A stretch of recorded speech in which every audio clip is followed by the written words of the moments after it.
Adik-adik, berjumpa lagi di mata kuliah eh, Anatomi Fisiologi untuk D3 Teknologi Laboratorium Medik. Kali ini saya akan membahas tentang sel saraf, berikut jaringan, dan juga berikut dengan sistem saraf dalam merambatkan impuls.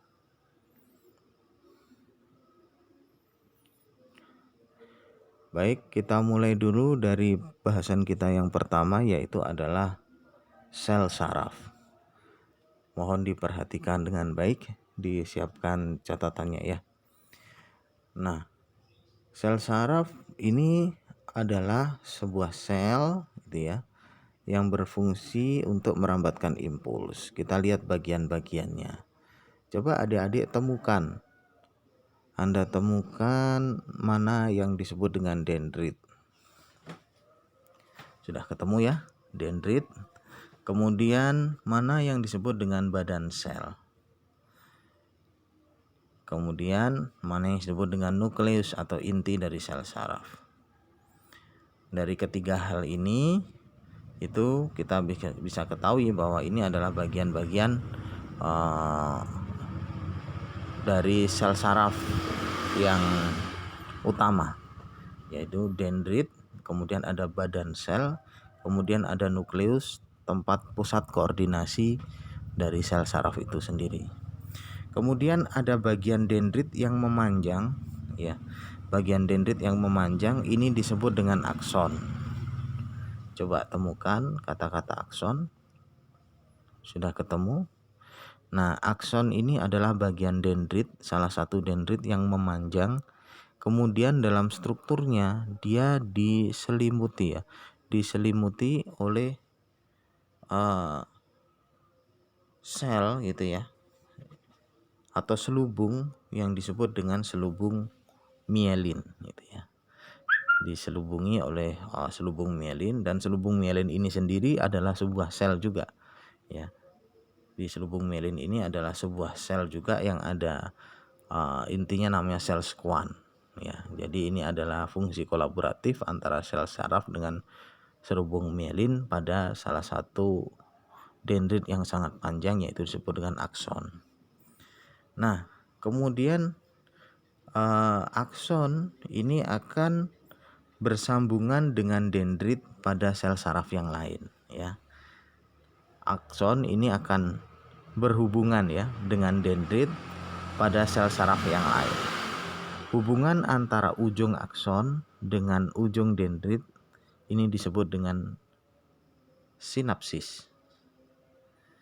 Hubungan antara ujung akson dalam satu sel saraf dengan ujung dendrit pada sel saraf yang lain itu disebut dengan sinapsis.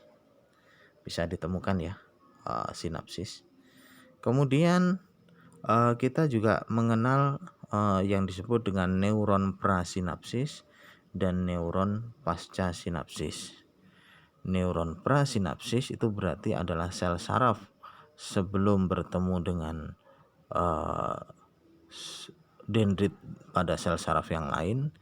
Kemudian neuron prasinapsis, pasca sinapsis ini adalah neuron atau sel saraf yang berada di posisi setelah bertemu dengan sinapsis itu ya. Nah, kemudian yang berwarna merah itu adalah disebut dengan arah impuls ya, arah jalannya impuls. Nah, ini adalah posisi yang lebih besar. Jadi saya ingatkan dalam sel saraf ini ada yang disebut dengan akson. Ini adalah dendrit yang panjang diselimuti oleh selubung mielin itu yang berwarna putih. Kemudian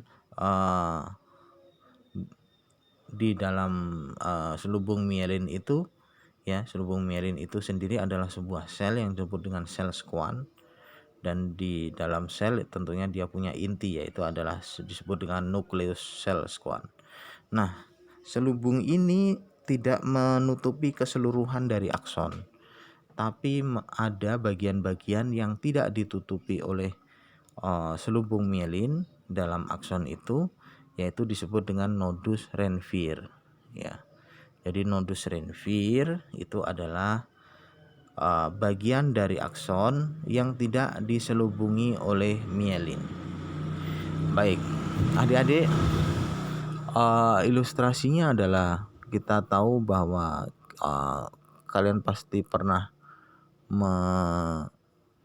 melihat ya, mengenal kabel ya, kabel listrik, di mana kabel listrik itu terdiri dari tembaga di bagian dalam dan kemudian di luarnya itu adalah berupa karet plastik ya, yang berfungsi sebagai isolator ya. Jadi ketika kita pegang kabel itu, maka kita tidak tersetrum karena adanya karet listrik isolator itu.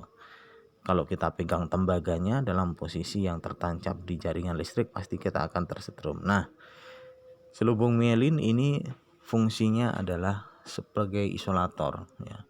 Sehingga impuls saraf ini yang dirambatkan dalam sel saraf ini tidak untuk mencegah gitu ya, untuk mencegah impuls saraf ini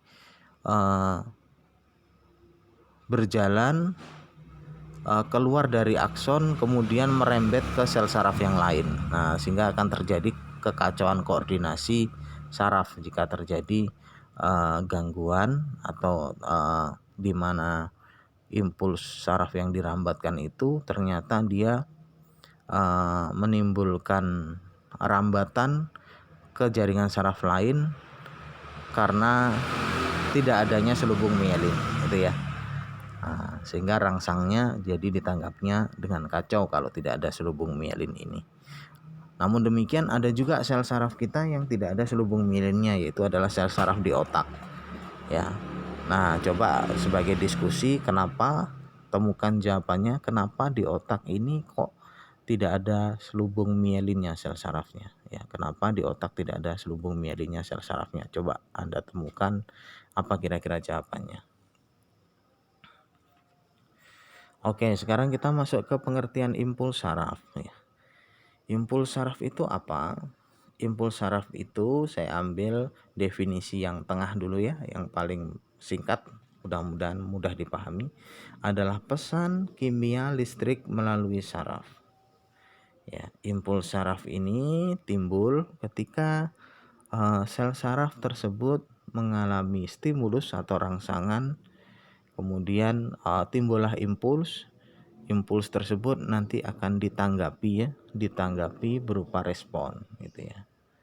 Nah, pada definisi yang lain, impuls saraf adalah perubahan sifat listrik atau fisikokimia yang dirambatkan sepanjang serabut saraf atau membran. Kemudian pada definisi yang lain kita juga mengenal impuls saraf adalah gerakan potensial listrik yang berlangsung dengan cepat. Ya. Nah, bagaimana impuls bekerja? Bagaimana sistem serabut saraf ini, sel saraf ini dia memfasilitasi pesan fisika kimia atau listrik atau impuls itu tadi. Fenomena disebut dengan fenomena all or none. Jadi di dalam sel saraf itu ketika dia menerima rangsang atau stimulus, maka dia akan merambatkan impuls pesan tersebut kepada sel saraf selanjutnya hingga di susunan saraf pusat atau susunan saraf tepi, kemudian dia membalikkan berupa respon. Ya, jadi dia bekerja ketika ada stimulus. Ketika tidak ada stimulus, maka sel saraf tersebut tidak bekerja. Ini disebut dengan sistem all or none. Sistem kerja serabut saraf adalah merambatkan impuls atau tidak sama sekali. Sifat impuls itu bergerak secara otomatis ya. Impuls akan bergerak ketika ada rangsang, dia akan bergerak dari sel saraf satu, kemudian melalui sinapsis menuju sel saraf selanjutnya, melalui sinapsis, kemudian menuju sel saraf selanjutnya, melalui sinapsis dan seterusnya sampai dengan impuls tersebut ditanggapi dan dia bergerak secara otomatis. Baik, bisa kira-kira dipahami ya. Saya akan menuju ke pokok bahasan selanjutnya.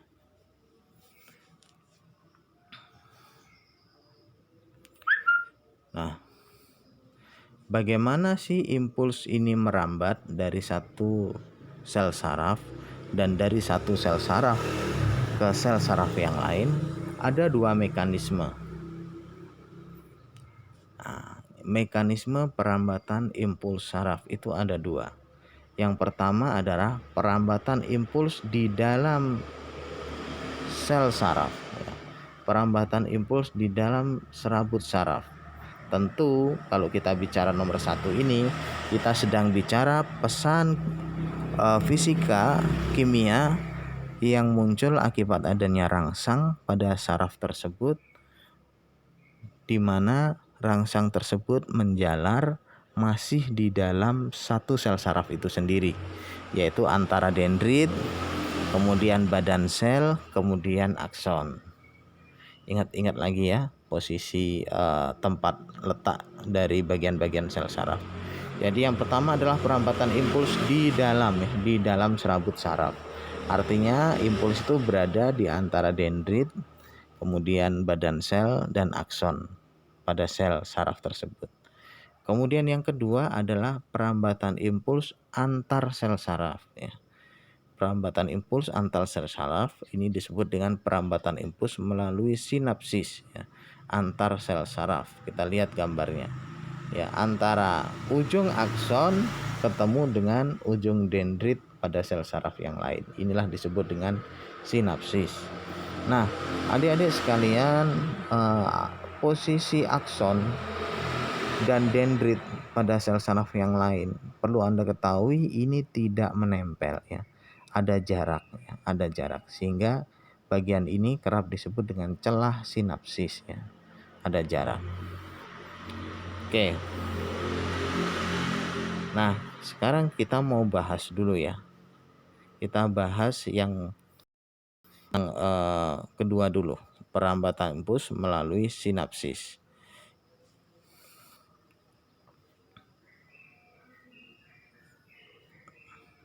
Nah, ini perambatan impuls melalui sinapsis. Ya. Bagaimana kejadiannya? Jadi neuron merambatkan impuls menuju sinaps yang disebut dengan neuron prasinapsis. Neuron yang merambatkan impuls menjauh dari sinapsis disebut dengan neuron postsinapsis. Terdapat celah sinaptik yang tadi saya jelaskan. Ya. Perambatan impuls melalui sinaps ini dipengaruhi oleh adanya zat-zat kimia yang disebut dengan neurotransmitter ya. Coba cari Anda neurotransmitter.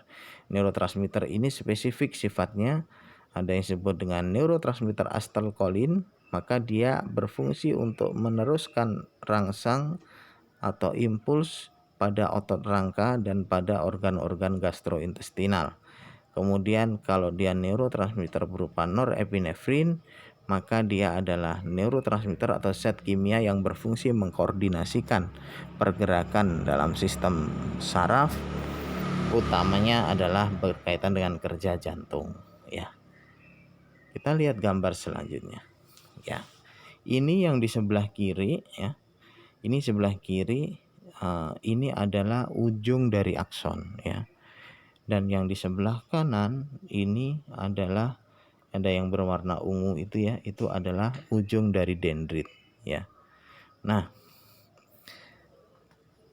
saya akan kembali lagi ke definisi awal ya. Yang disebut dengan impuls adalah pesan fisiko atau pesan listrik kimia yang dirambatkan dalam sel saraf dan antara sel saraf. Adik-adik, di dalam sel saraf ini impuls dirambatkan dengan secara fisika, yaitu menggunakan mekanisme listrik ya.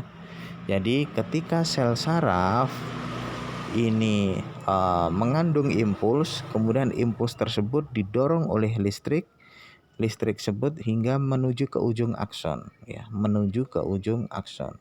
Bisa kebayang ya. Di ujung akson ini sudah ada yang disebut dengan zat kimia yang disebut dengan neurotransmitter yang tadi saya sebutkan.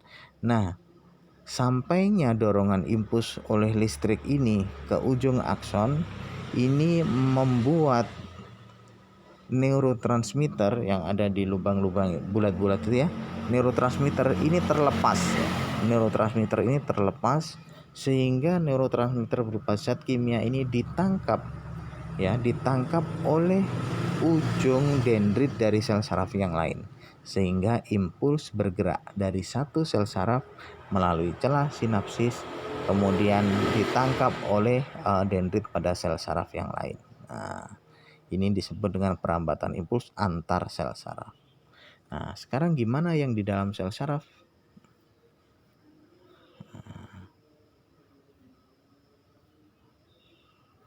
Nah, perambatan impuls di dalam sel saraf ini melibatkan sebuah fungsi yang disebut dengan transport aktif pompa ion natrium kalium.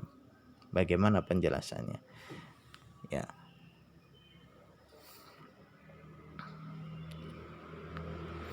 Nah, pada saat fase istirahat, pada saat impuls tidak ada dalam sel saraf, ya, impuls nggak ada dalam sel saraf, artinya tidak ada rangsangan, maka ini disebut dengan fase istirahat.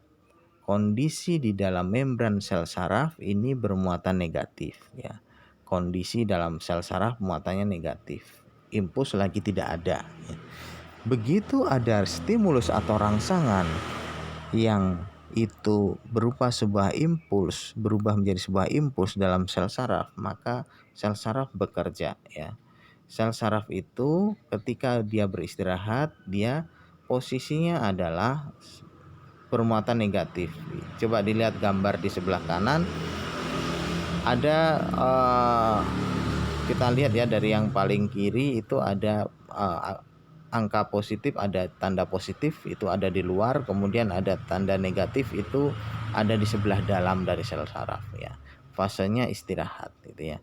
Ketika ada impuls masuk gitu ya, maka yang terjadi adalah ya terjadi pembalikan, ya. Terjadi pembalikan muatan, ya.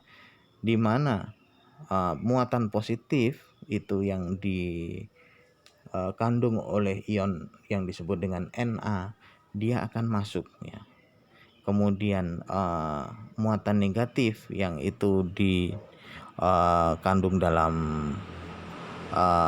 senyawa kimia berupa K itu akan keluar, ya. Nah, lihat adik-adik, ada panah minus keluar, ya, yang min itu keluar pada panah merah, kemudian diikuti dengan tanda positif yang masuk, sehingga akhirnya ketemulah negatif, ya. Di dalam sel saraf itu ketemu negatif dengan positif. Adik-adik tahu kan kalau kita sedang melakukan uji coba dengan baterai, ya, baterai, kalau kita ketemukan kutub negatif dengan kutub positif dan di tengahnya itu ada lampu dengan sebuah kabel, maka lampu itu akan menyala. Nah, artinya terjadi perambatan listrik. Sama juga dalam sel saraf, yaitu ketika ion K itu dipompa keluar sehingga mengakibatkan ion Na ini masuk ke dalam sel saraf, maka ketemulah itu posisi negatif atau min ketemu plus, ya, min ketemu plus. Nah, akhirnya disitulah terjadi perambatan impuls. Ketika impuls bergerak ke sel saraf yang lebih jauh, maka sel saraf yang sudah merambatkan impuls ini posisinya kembali di dalam menjadi negatif, di luar menjadi positif. Tapi ketika sel saraf tersebut sedang dirambati oleh impuls, maka terjadi pembalikan, yaitu positif masuk, gitu ya, sehingga di dalam sel saraf ketemu min ketemu plus, impuls berjalan setapak gitu ya.